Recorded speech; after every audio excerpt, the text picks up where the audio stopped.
एक असमाप्त कथा की आगे की श्रृंखला में आज सुनिए रमा सिंह की कहानी कोलाज।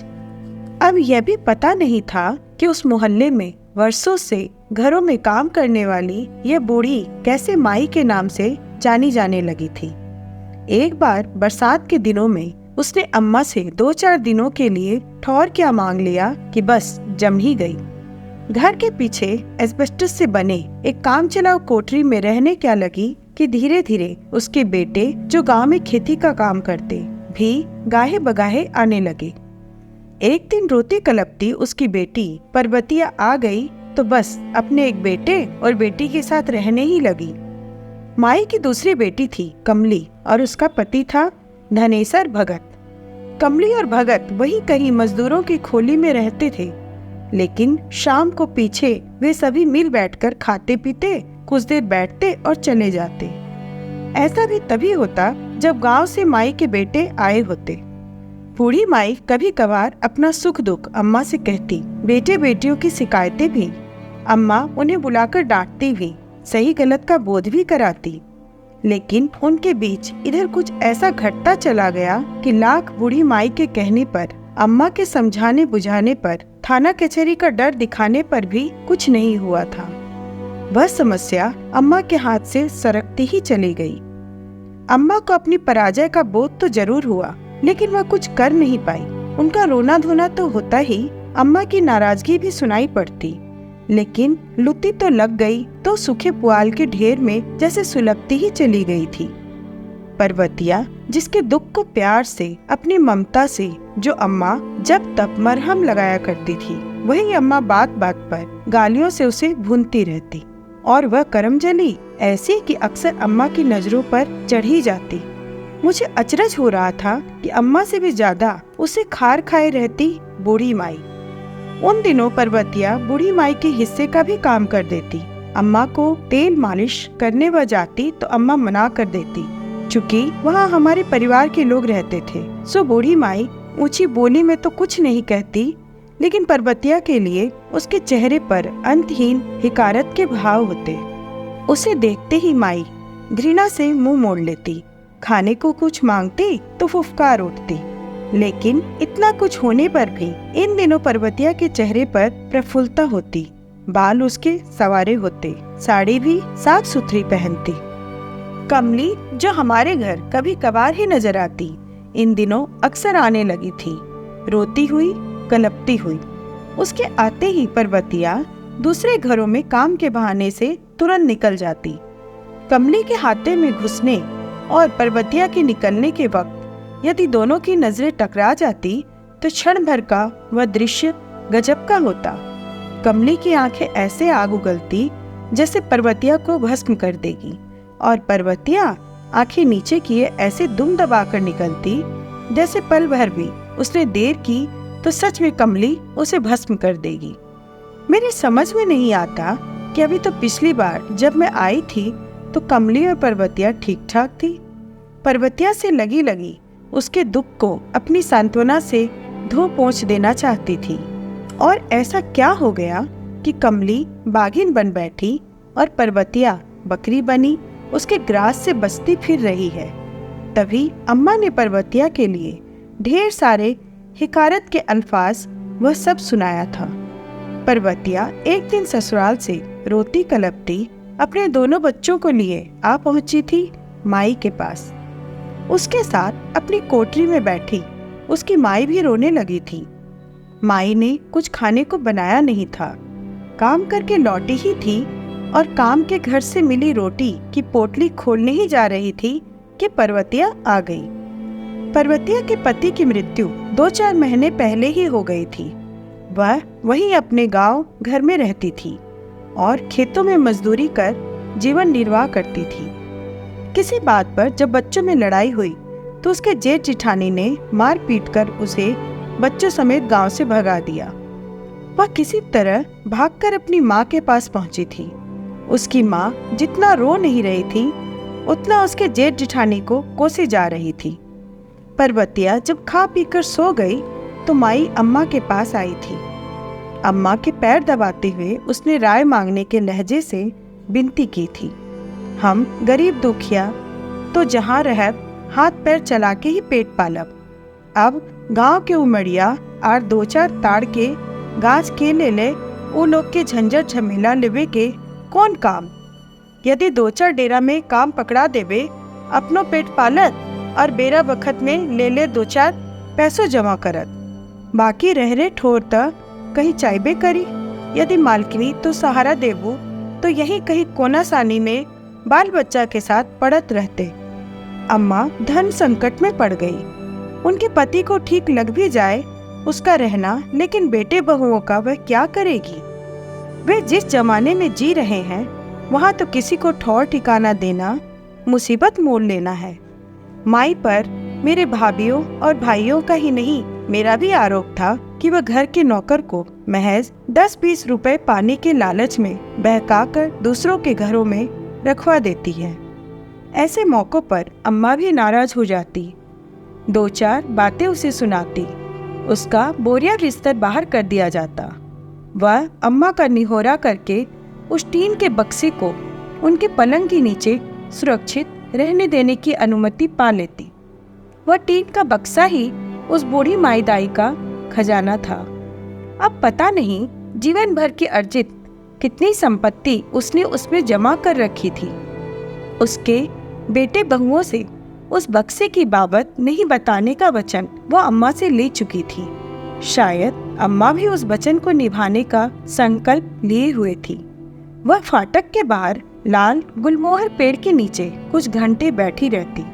शायद कोठी में उसके खिलाफ उठे तूफान के शांत हो जाने का इंतजार करती, फिर उठकर भीतर जाती। और यह तो ऐसी घटना की कई बार पुनरावृत्ति के बाद भी कोई नहीं जान पाया कि आखिर वह कोठी से अपने बाहर निकाले जाने के बाद ऐसा क्या अम्मा से जाकर कहती कि अम्मा पर जैसे जादू जैसा असर होता।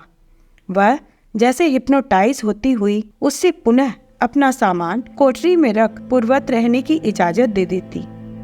उसे सामान भीतर लाते देखकर यदि कोई नौकर या ड्राइवर टोक देता तो बड़े ठस्से से कहती, घर तोहर की मालकिन के, हमरा मालकिन कहलक है, एसएम प्रतापी मलकिनी बाल बच्चा से भरल पुरल हमरा गरीब के घर में बेघर करथिन। और आज जब पर्वतिया के साथ उसके 2 बच्चों का हाथे के भीतर आश्रम की बात माई ने चलाई तो अम्मा असमंजस की स्थिति में थी।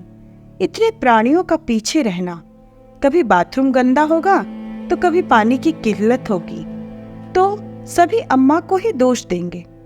फिर उन्हें लगा कि अभी अभी जब वे पर्वतिया को सांत्वना देने गई थी और वह अपनी माँ की तरह उनके गले से तो नहीं लेकिन उनके पैर पकड़कर रोने लगी, तो उनका सांत्वना देना महज कोरे कुछ शब्द भर तो नहीं थे।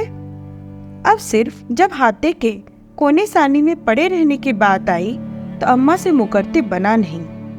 फिर भी उन्होंने भविष्य में पर्वतिया द्वारा कोठरी खाली कर देने की संभावना को बरकरार रखते हुए कहा, देखो मेरे परिवार वालों को यह सब पसंद नहीं कि अच्छी खासी कोठी को झुकी झोपड़ी में रहने वाले लोगों से भर दिया जाए।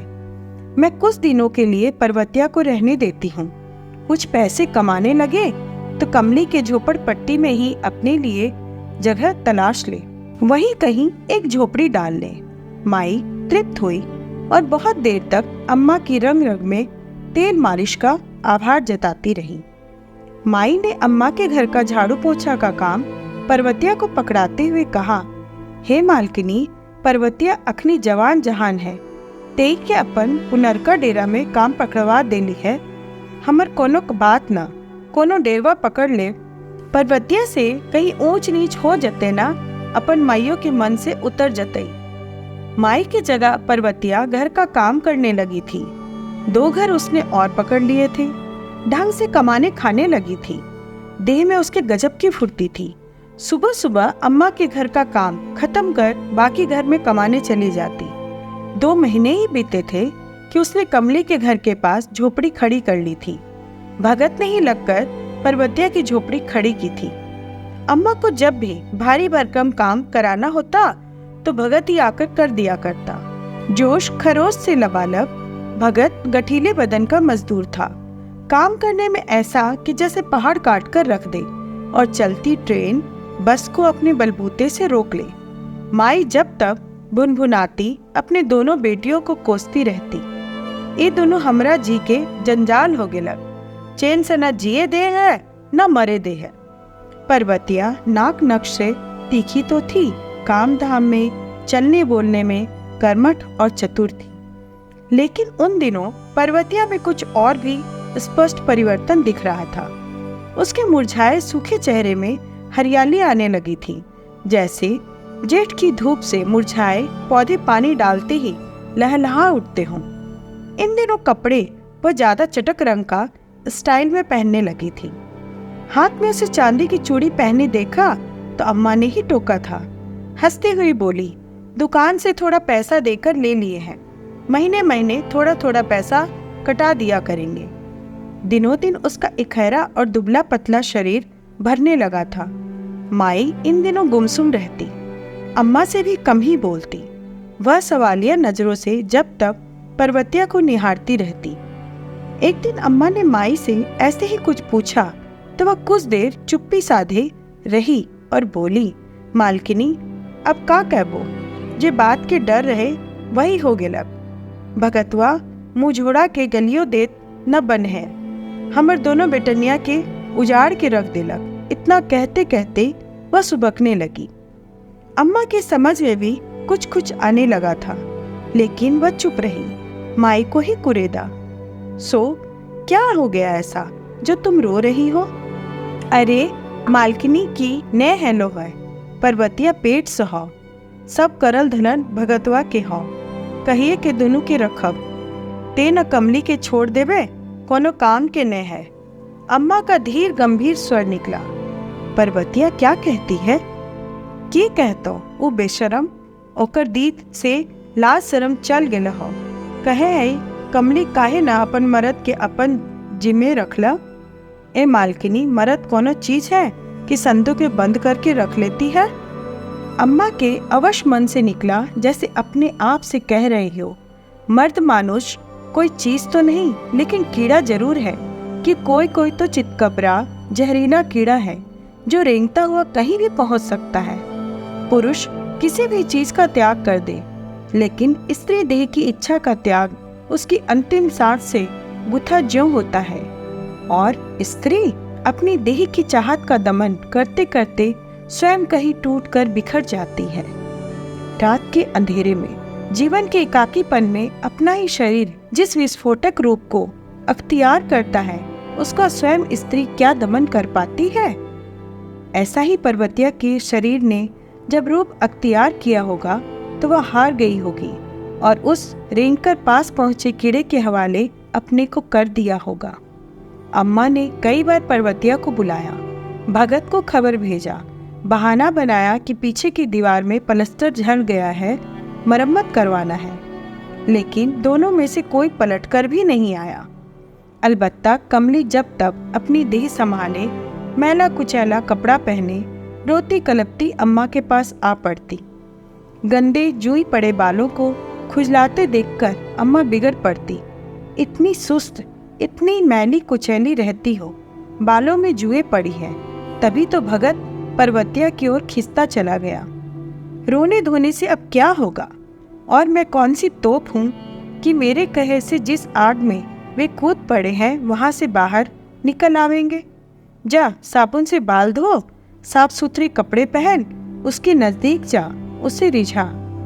हो सकता है वह लौट जाए, अपने बाल बच्चों की ममता खींच लावे। पर्वतिया ने भी तो यही किया है। कमली आंखें पोंछती कहती, मालकिनी मेरे पास साबुन नहीं है, साड़ी भी सभी फटी चिटी है। अम्मा फिर खींचती, तुम्हारे साथ यही तो मुसीबत है, तू लालची बहुत है, बिना शऊर की भी। क्या पर्वतिया मुझसे मांगकर पहनती ओढ़ती है जो भगत उसकी ओर चला गया? कहते हुए अम्मा उठी, बाथरूम से आधा घिसा खुशबूदार मोती साबुन लाकर उसे थमाया, एक पुरानी साड़ी भी। शाम को भाभी से मैंने भगत और पर्वतिया के प्रेम प्रसंग की बात बताई तो एक बारगी उनकी आंखों में चमक उभरी। हंसती हुई बोली, कमबख्त, भगत है भी तगड़ा जवान, बड़ा सेक्सी लगता है।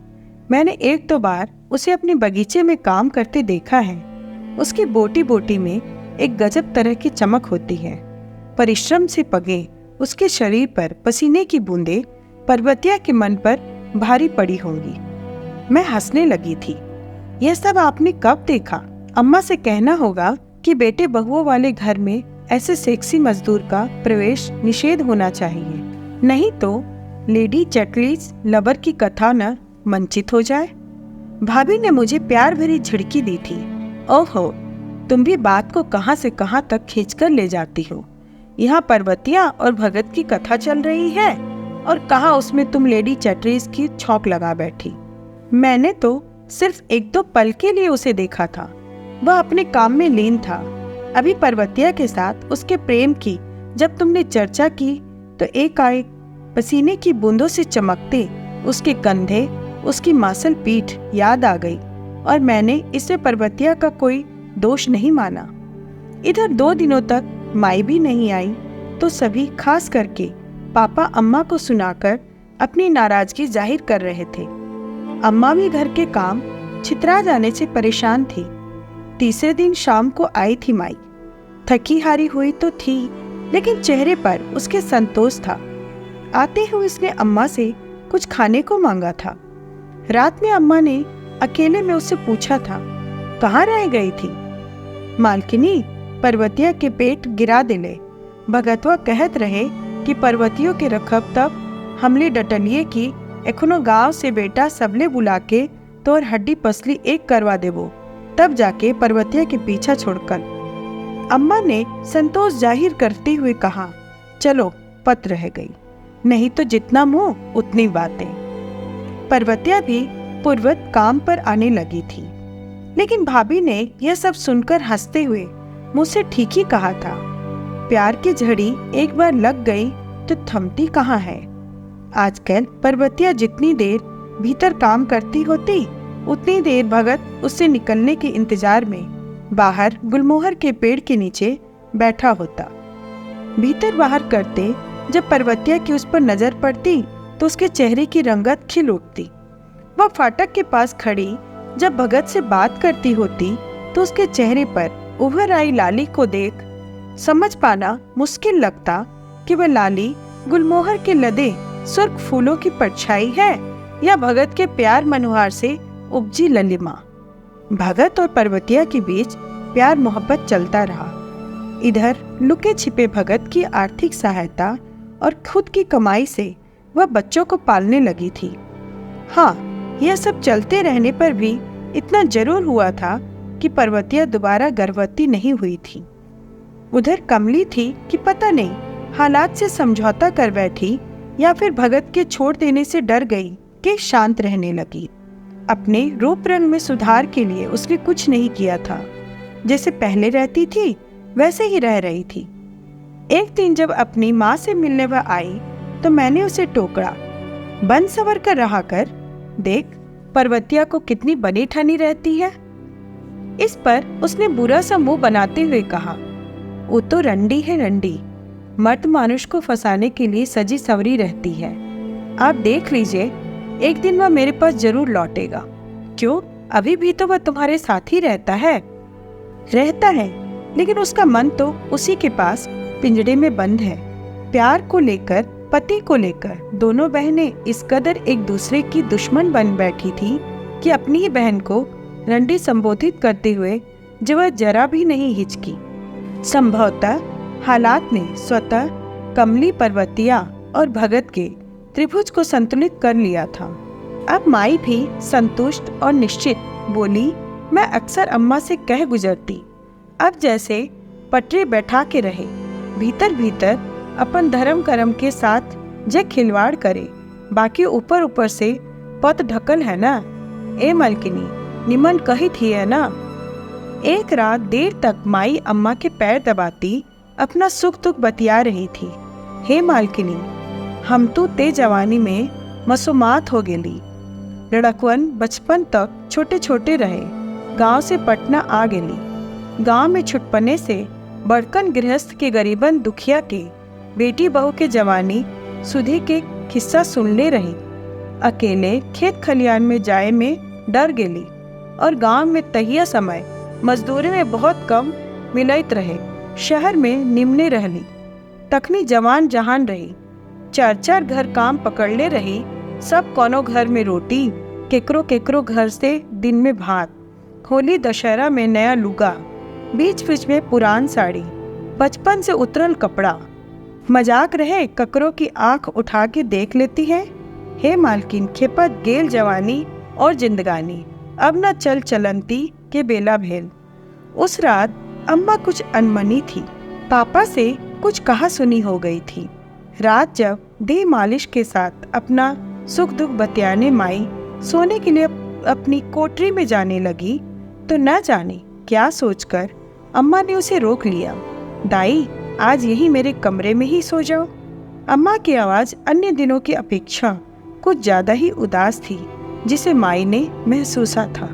वह अम्मा को एक बारगे निहारती बोल गई, हे मालकिनी, हम तो कहिया से गर्मी में जाड़ में अपने के कमरा में ठंडा गरम हवा के वास्ते सुतेला चाहिए।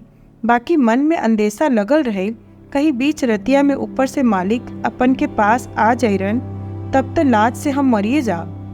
अपनी आवाज़ की लड़खड़ाहट को दबाते हुए उन्होंने कहा, नहीं, मालिक तो वर्षों पहले से अलग ऊपर ही 24 घंटे रहते हैं।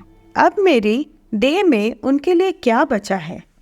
अम्मा की आवाज़ सुन माई के शरीर में झुरझुरी होने लगी। वह कुछ नहीं बोली। रूप दाग वाली मालकिनी से कुछ और पूछकर वह उन्हें उघार नहीं करना चाहिए, लेकिन अम्मा से ज़्यादा अनमनी वह उठी।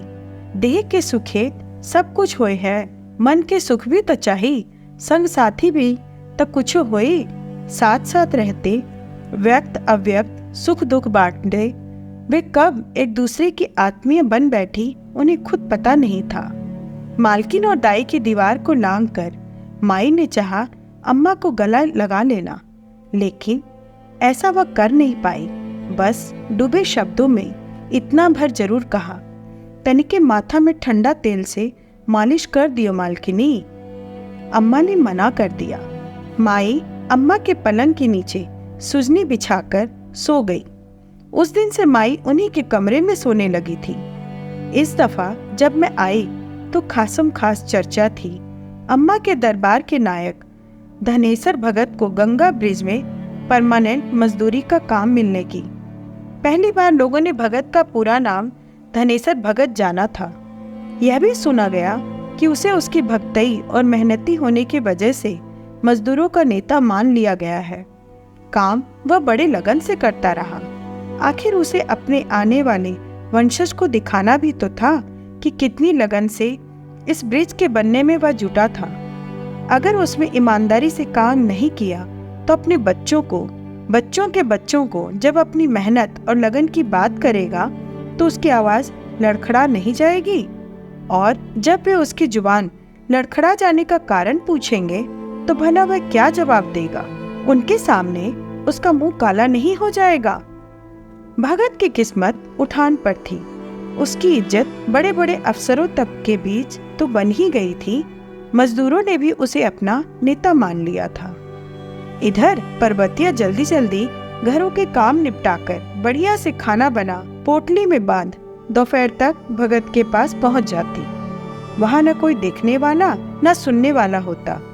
दोनों एक साथ खाना खाते, सुख दुख बतियाते, और जब भगत कलेवा के बाद काम पर लग जाता तो पर्वतिया लौट जाती। एक दिन जब कमली ने इस राज को जाना तो भगत के घर आने से पहले कमली और पर्वतिया में झोटा नोचा नोची कपड़ा फाड़म फोड़ी तक की नौबत आ गई। उस रात भगत ने कसकर लात जूते से कमली को मारा था। रोते कलपते सुबह सुबह ही वह अपनी माँ के पास पहुंची थी।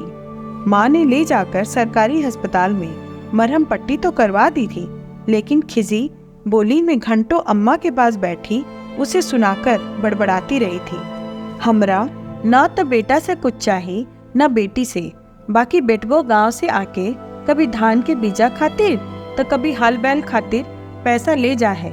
बेटियन तो अलगे छाती पर चढ़ल मुंह दरल रहल है। अगे कमली बर्दाश्त न हुए हो तो जाओ गंगा में डूब जाओ, बाकी हमर जान छोड़, हमरा चैन से जिए दे। माई के विलाप की अंतिम पंक्ति पर अम्मा उखड़ गई। ठीक कहावत है कि बुढ़ापे में आदमी सठिया जाता है। तू भी दाई सठिया गई हो। भला अपनी जाया को कोई माँ गंगा में डूब मरने के लिए कहेगी?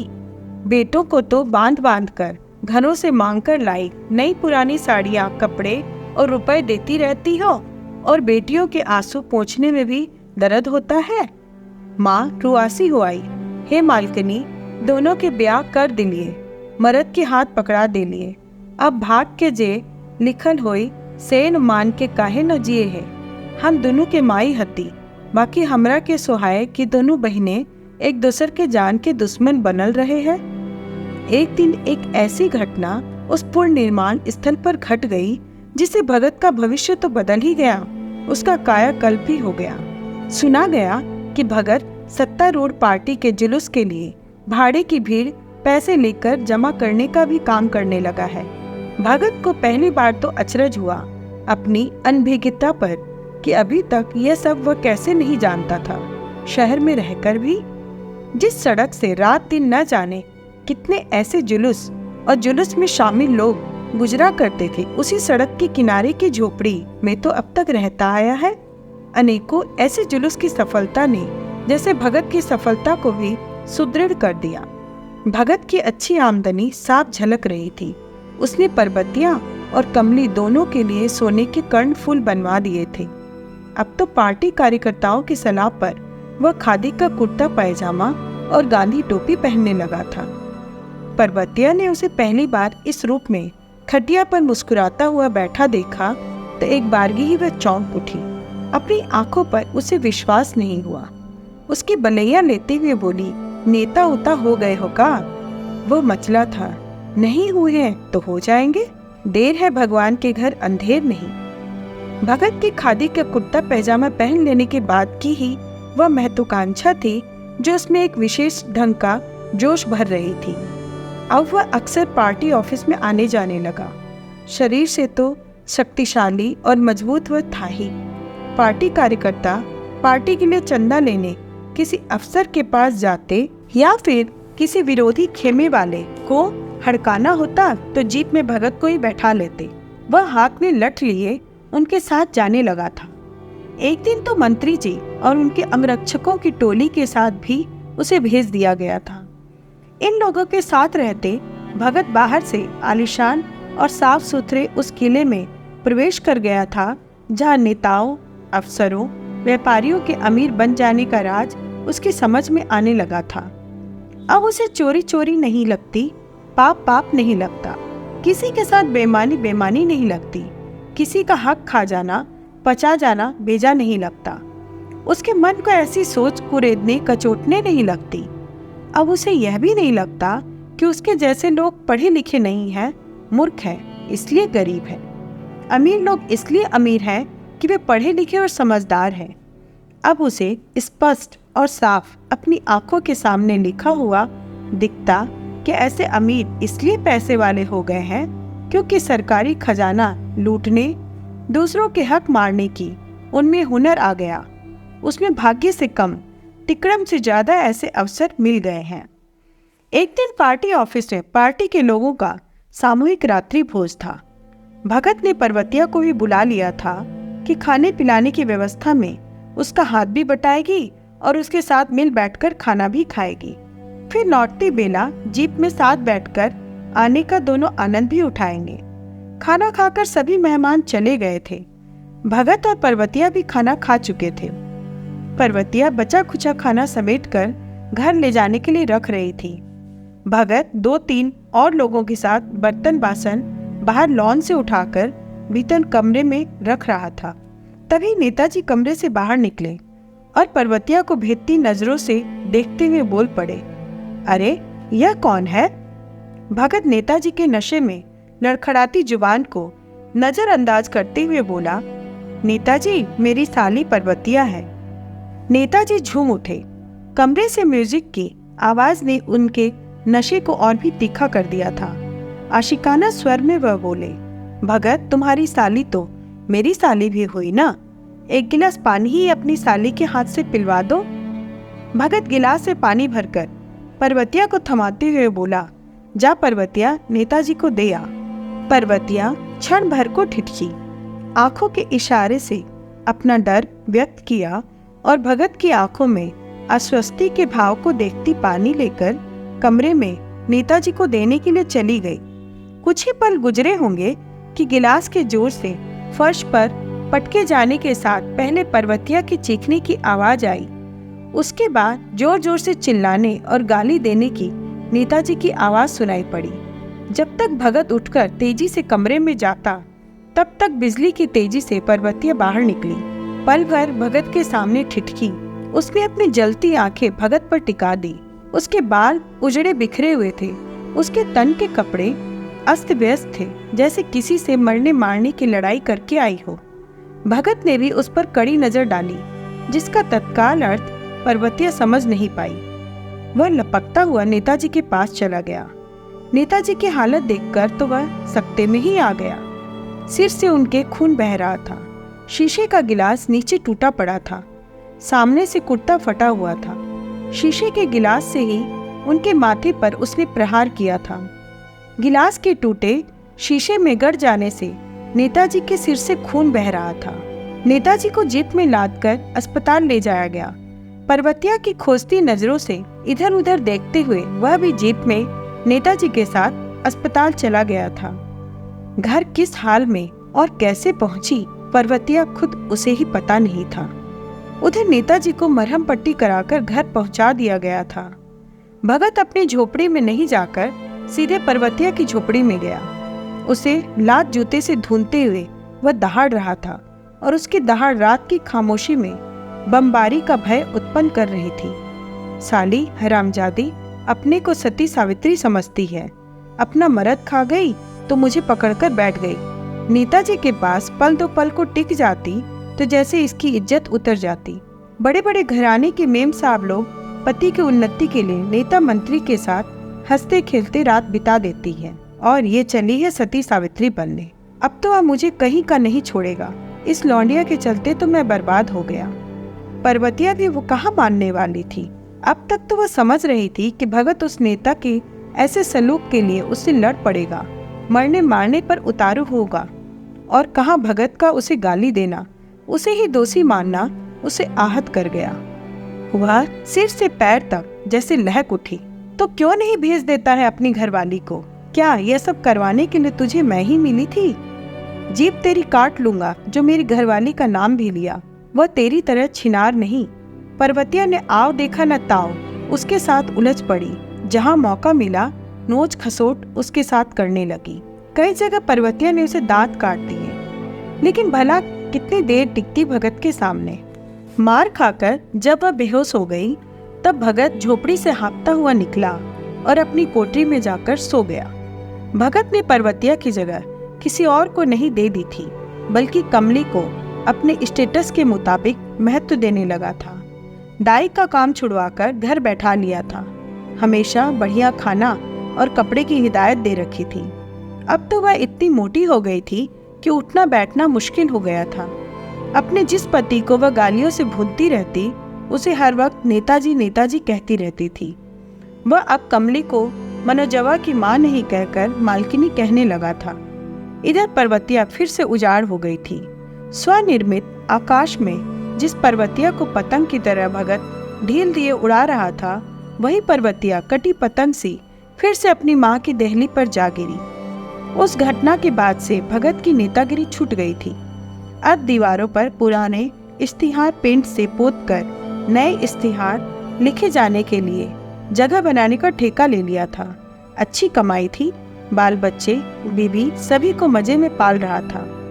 मेरी आंखों में घूम जाता है कोलाज बना अम्मा का दरबार।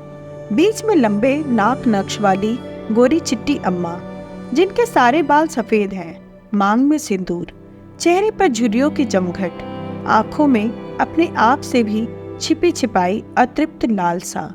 बगल में बूढ़ी दाई, तालाब के बीच की जांट जैसी। आसपास पतझड़ बनी पर्वतिया, विजय भाव से मुस्कुराती कमली। कल्पित उस कोलाज को देखती वहां ठहरे एक बिंदु पर मेरी नजर थम सी गई।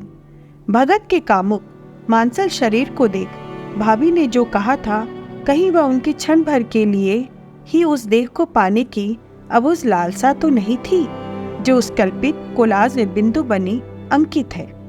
लेकिन इस कोलाज के बैकग्राउंड में सुर्ख फूलों से लदा गुलमोहर दिख नहीं रहा था। तभी तो कोलाज बने चेहरों पर उसकी लाल परछाई नहीं पड़ रही थी।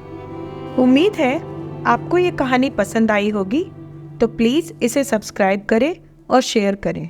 धन्यवाद।